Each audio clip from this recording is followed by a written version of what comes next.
ಜಾತಿ ಜನಗಣತಿ ಸಮೀಕ್ಷೆಯಲ್ಲಿನ ಗೊಂದಲ ಕುರಿತು ಇವತ್ತು ಸಿಎಂ ಸಿದ್ದರಾಮಯ್ಯ ನೇತೃತ್ವದಲ್ಲಿ ಸಭೆ ನಡೆಯಿತು. ಗೃಹ ಕಚೇರಿ ಕೃಷ್ಣಾದಲ್ಲಿ ರಾಜ್ಯದ ಎಲ್ಲ ಡಿಸಿಗಳು ಸಿಇಒಗಳ ಜೊತೆಗೆ ಸಿಎಂ ವಿಡಿಯೋ ಸಂವಾದ ನಡೆಸಿದರು. ಜಾತಿ ಜನಗಣತಿ ಸಮೀಕ್ಷೆಯಲ್ಲಿನ ತಾಂತ್ರಿಕ ಸಮಸ್ಯೆಗಳು ಹಾಗೂ ಜಿಲ್ಲೆಗಳಲ್ಲಿ ಸಮೀಕ್ಷೆ ಹೇಗೆ ನಡೀತಾ ಇದೆ ಅನ್ನೋದರ ಬಗ್ಗೆ ಚರ್ಚೆ ಮಾಡಲಾಯಿತು.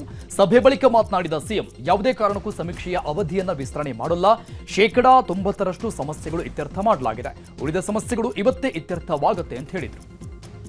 ಇನ್ನು ಜಾತಿ ಗಣತಿಗೆ ಕೆಲವೆಡೆ ಶಿಕ್ಷಕರ ನಿರಾಸಕ್ತಿ ಮತ್ತು ಗೈರು ಹಿನ್ನೆಲೆಯಲ್ಲಿ ಗಣತಿಗೆ ಹಾಜರಾಗುವ ಸಮೀಕ್ಷಾದಾರರಿಗೆ ಗೌರವ ಸಂಭಾವನೆ ನಿಗದಿಗೊಳಿಸಿ ಹಣ ಬಿಡುಗಡೆ ಮಾಡಲಾಗಿದೆ. 1,20,728 ಸಮೀಕ್ಷಾದಾರರಿಗೆ ತಲಾ 5,000 ಬಿಡುಗಡೆ ಮಾಡಲಾಗಿದೆ. ಜೊತೆಗೆ ಪ್ರತಿ ಮನೆ ಸಮೀಕ್ಷೆಗೆ ₹100 ನಿಗದಿಪಡಿಸಲಾಗಿದ್ದು, ಎಲ್ಲ ಜಿಲ್ಲಾಧಿಕಾರಿಗಳ ಖಾತೆಗೆ 60,36,40,000 ಹಣವನ್ನು ಹಿಂದುಳಿದ ವರ್ಗಗಳ ಆಯೋಗದಿಂದ ಬಿಡುಗಡೆ ಮಾಡಲಾಗಿದೆ.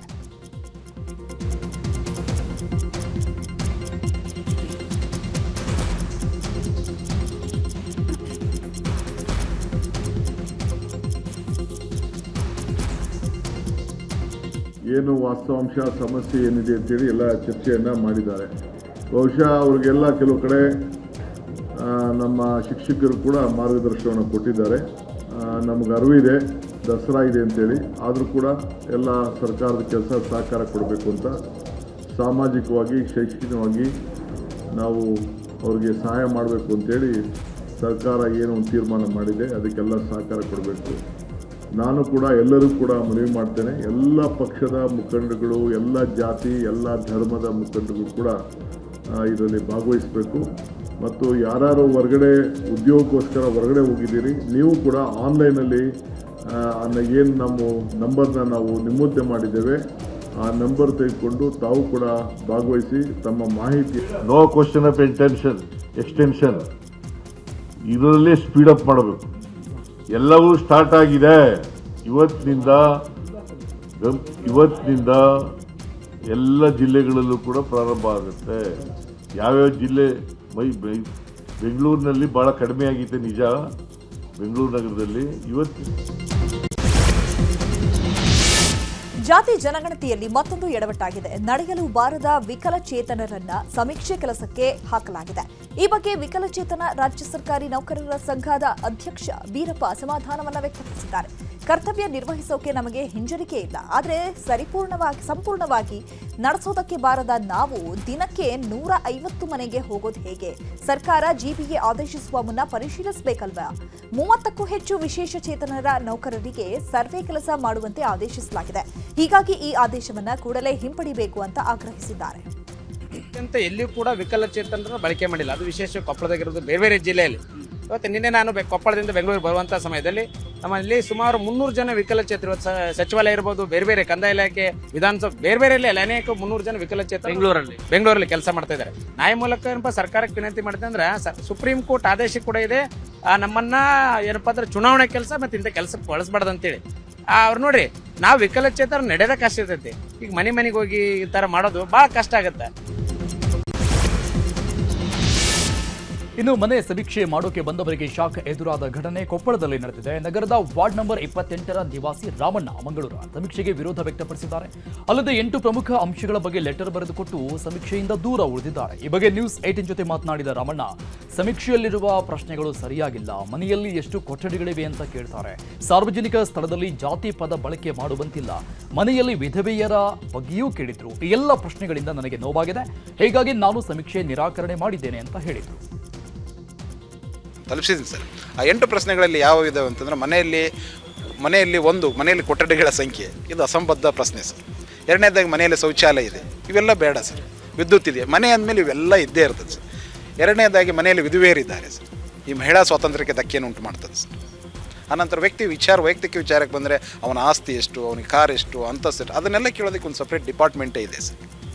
ಆನಂತರ ಅವ್ರು ಕೇಳಿದರೆ 59ನೇ ಪ್ರಶ್ನೆ ಕೇಳಿದ್ದಾರೆ ಸರ್, ಯಾವುದೇ ಜಾತಿಯಿಂದ ನೀವು ತುಳಿತಕ್ಕೆ ಒಳಗಾಗಿದ್ದೀರಾ, ಇದು ಮಾನವ ಹಕ್ಕುಗಳ ಉಲ್ಲಂಘನೆ ಸರ್. 50 ಮತ್ತು 60 ಈ ಜಾತಿ ಸಮೀಕ್ಷೆಯಿಂದ ನಮಗೇನಾದ್ರು ಲಾಭ ಇದೆಯಾ? ಇಲ್ಲ, ಸರ್ಕಾರಕ್ಕೆ ನಾನು ಕೋಲಾರದಲ್ಲಿ ಜಾತಿ ಸಮೀಕ್ಷೆಗೆ ಸಿಬ್ಬಂದಿ ಗೈರಾಗಿದ್ದಾರೆ. ಈ ಹಿನ್ನೆಲೆ ಹಿಂದುಳಿದ ವರ್ಗಗಳ ಕಲ್ಯಾಣಾಧಿಕಾರಿ ಹಾಗೂ ಕ್ಷೇತ್ರ ಶಿಕ್ಷಣಾಧಿಕಾರಿಗೆ ಜಿಲ್ಲಾಧಿಕಾರಿಗಳು ನೋಟಿಸ್ ಕೊಟ್ಟಿದ್ದಾರೆ. ಕೋಲಾರ ಜಿಲ್ಲೆಯ 6 ತಾಲೂಕುಗಳ ಕ್ಷೇತ್ರ ಶಿಕ್ಷಣಾಧಿಕಾರಿಗಳಿಗೆ ನೋಟಿಸ್ ಜಾರಿ ಮಾಡಲಾಗಿದೆ. ನಿನ್ನೆ ಕೋಲಾರ ಜಿಲ್ಲೆಯಲ್ಲಿ 645 ಸಿಬ್ಬಂದಿ ಕರ್ತವ್ಯದಲ್ಲಿ ಭಾಗಿಯಾಗದೆ ನಿರ್ಲಕ್ಷ್ಯ ತೋರಿದ ಹಿನ್ನೆಲೆ ನೋಟಿಸ್ ಜಾರಿ ಮಾಡಲಾಗಿದೆ. ಸಮೀಕ್ಷೆ ಹೆಸರಲ್ಲಿ ನೈಜ ಸಮಸ್ಯೆಗಳನ್ನು ಡೈವರ್ಟ್ ಮಾಡುವ ಪ್ರಯತ್ನ ಆಗ್ತಾ ಇದೆ ಅಂತ ಕೇಂದ್ರ ಸಚಿವ ಜೋಶಿ ಕಿಡಿಕಾರಿದ್ದಾರೆ. ಬೀದರ್ನಲ್ಲಿ ಮಾತನಾಡಿದ ಜೋಶಿ, ರಸ್ತೆ ಇಲ್ಲ, ಯಾವುದೇ ಕ್ಷೇತ್ರದಲ್ಲೂ ಅಭಿವೃದ್ಧಿ ಕಾಮಗಾರಿಗಳು ಆಗ್ತಾ ಇಲ್ಲ, ಗುಂಡಿ ಮುಚ್ಚಲಿಕ್ಕೆ ಹಣ ಇರಲಾರದಷ್ಟು ಪರಿಸ್ಥಿತಿಗೆ ತಲುಪಿದ್ದಾರೆ. ಜಾತಿ ಸಮೀಕ್ಷೆ ಮಾಡುವ ಶಿಕ್ಷಕರಿಗೆ ತರಬೇತಿ ಕೊಟ್ಟಿಲ್ಲ, ಸೆಪ್ಟೆಂಬರ್ ಕ್ರಾಂತಿಯನ್ನ ಹೇಗಾದರೂ ಮುಂದೂಡಲು ಜಾತಿ ಸಮೀಕ್ಷೆ ಮಾಡ್ತಿದ್ದಾರೆ ಅಂತ ವಾಗ್ದಾಳಿ ನಡೆಸಿದರು. ಹೆಸರಿನಲ್ಲಿ ಇರುವಂಥ ನೈಜ ಸಮಸ್ಯೆಗಳನ್ನು ಡೈವರ್ಟ್ ಮಾಡುವಂಥ ಒಂದು ಪ್ರಯತ್ನ ಇದು. ರಸ್ತೆ ಇಲ್ಲ, ರಾಜ್ಯದ ಆರ್ಥಿಕ ಸ್ಥಿತಿ ಹದಗೆಟ್ಟು ಹೋಗಿದೆ, ಯಾವ ಕ್ಷೇತ್ರದಲ್ಲಿಯೂ ಸಹಿತ ಅಭಿವೃದ್ಧಿ ಕಾಮಗಾರಿಗಳು ನಡೀತಾ ಇಲ್ಲ, ಗುಂಡಿ ಮುಚ್ಚಲಿಕ್ಕೆ ಹಣ ಇರಲಾರ್ದಂಥ ಸ್ಥಿತಿಗೆ ಇವರು ಬಂದು ತಲುಪಿದ್ದಾರೆ. ಹಾಗಾಗಿ ಈಗ ಧರ್ಮಸ್ಥಳ ರಹಸ್ಯಕ್ಕೆ ಸಂಬಂಧಪಟ್ಟಂತಹ ಸುದ್ದಿಗಳು. ಶ್ರೀ ಕ್ಷೇತ್ರ ಧರ್ಮಸ್ಥಳದ ಅಮೃತ ವರ್ಷಿಣಿ ಸಭಾಂಗಣದಲ್ಲಿ ಇವತ್ತು ಧರ್ಮಸ್ಥಳ ಭಕ್ತರಿಂದ ವಿಶೇಷ ಪ್ರಾರ್ಥನೆ ಜೊತೆಗೆ ಲಲಿತ ಸಹಸ್ರನಾಮ ಕಾರ್ಯಕ್ರಮ ನಡೆಸಲಾಗಿದೆ. ಕಾರ್ಯಕ್ರಮದಲ್ಲಿ ಧರ್ಮಸ್ಥಳದ ಧರ್ಮಾಧಿಕಾರಿ ಡಾಕ್ಟರ್ ಡಿ ವೀರೇಂದ್ರ ಹೆಗ್ಗಡೆ, ಪತ್ನಿ ಹೇಮಾವತಿ ಹೆಗ್ಗಡೆ, ಹರ್ಷೇಂದ್ರ ಹೆಗ್ಗಡೆ ಸೇರಿದಂತೆ ಕುಟುಂಬಸ್ಥರು ಪಾಲ್ಗೊಂಡಿದ್ದಾರೆ. ಇದರ ಜೊತೆಗೆ ಇಡೀ ಧರ್ಮಸ್ಥಳ ಗ್ರಾಮದ ಗ್ರಾಮಸ್ಥರು ಭಾಗಿಯಾಗಿದ್ದಾರೆ. ಮಂಜುನಾಥ ಸ್ವಾಮಿ ಹಾಗೂ ಅಣ್ಣಪ್ಪ ಸ್ವಾಮಿಯ ಭಕ್ತಾದಿಗಳಿಂದ ಪ್ರಾರ್ಥನೆ ಸಲ್ಲಿಸಿ ನಂತರ ಮಹಿಳಾ ಭಕ್ತಾದಿಗಳಿಗೆ ಬಾಗಿನ ನೀಡಿ ಗೌರವ ಸಲ್ಲಿಸಲಾಗಿದೆ. ಇನ್ನು ಕಾರ್ಯಕ್ರಮದಲ್ಲಿ ಮಾತನಾಡಿದ ಧರ್ಮಾಧಿಕಾರಿ ಡಾಕ್ಟರ್ ವೀರೇಂದ್ರ ಹೆಗ್ಗಡೆ, ಸಿದ್ಧಗಂಗಾ ಶ್ರೀಗಳನ್ನ ನೆನೆದಿದ್ದಾರೆ. ಕೋವಿಡ್ ಸಮಯದಲ್ಲಿ ಹಾಗೂ ಈಗ ಅನೇಕ ಪುಸ್ತಕಗಳನ್ನ ನಾನು ಓದಿದ್ದೇನೆ. ಅದರಲ್ಲೂ ಸಿದ್ಧಗಂಗಾ ಶ್ರೀಗಳ ಹಲವು ಪುಸ್ತಕಗಳನ್ನ ನಾನು ಓದಿದ್ದೇನೆ.